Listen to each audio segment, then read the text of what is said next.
सर्दियों का आगाज होते ही गरीब और मुतवस्सित तबके ने लुंडा बाजार का रुख कर लिया। जैकेट और गर्म कोट की तलाश जारी है। भक्कर से सलीम अख्तर से जानते हैं। जी सलीम, आगाह कीजिएगा।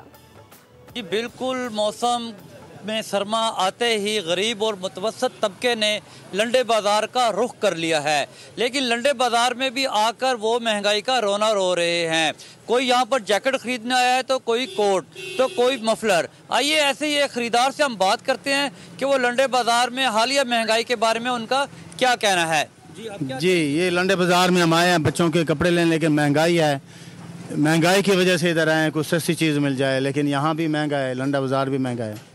लंडे बाजार आया मैं कोट जर्सी घिनू, सर्दियाँ आ गई हैं, वो जो नवी तो कीमत था ज्यादा मांगते हैं, ये हाल है।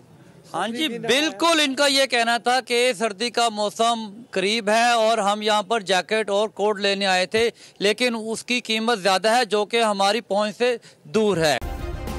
सब्सक्राइब करें और बेल दबाएं ताकि कोई खबर रह न जाए।